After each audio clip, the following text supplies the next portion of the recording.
But first tonight to what could be the biggest battle yet over fracking in our region. The one which would likely prove more controversial than the current operation at Kirby Misperton in North Yorkshire. Yes, it centres on the plans by the chemicals and energy giant Ineos to drill for shale gas under the North York Moors, one of the UK's most treasured national parks. Well, today the National Park Authority said Ineos should look elsewhere and is seeking an urgent meeting with the company to discuss its concerns. David Hurst reports. Another day at Kirby Misperton. Another confrontation. Police today keeping protesters at bay to allow vehicles onto the site where Third Energy wants to drill for shale gas. This part of rural North Yorkshire has become a symbolic battleground over fracking. But an even bigger battle is on the horizon, with another fracking company, Ineos, setting its sights on the North York Moors.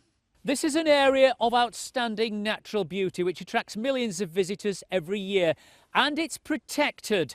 Ineos says it wants to drill exploratory boreholes in this area at the southern edge of the moors. It can't frack in the national park, but it can, and says it will, frack beneath it by drilling sideways.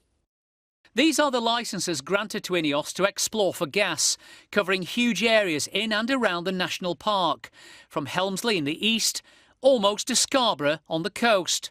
It's the rollout programme in North Yorkshire which is driving the fears of local residents. People are hugely concerned and worried and anxious and do not want fracking to take place. There is no need to wreck Yorkshire or other parts of the country in order to get out of the ground a commodity which is available elsewhere. Ineos believes shale gas is key to the UK's future. Ineos argues that the UK needs to become more self-reliant, adding that half of all our gas is imported.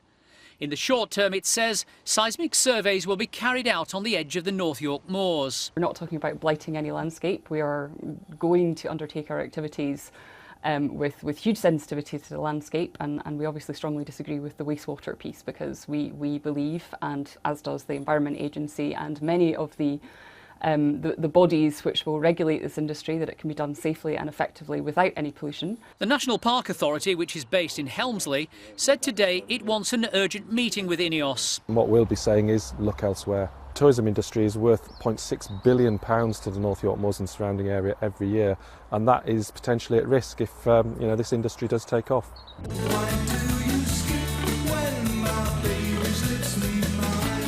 The moors are familiar to millions as the setting for the Heartbeat ITV drama series. And in Helmsley today, there was anger over the plans. What's the general feeling around here about fracking? Not good. It's just untested. It's just the fear is quite high, I think, among a lot of people who live in the area. Ineos says it's confident fracking and tourism can exist side by side and wants to get that message across to local communities. But the company also realises it'll have to overcome major opposition if its plans are to become a reality. David Hurst, ITV News at the North York Moors.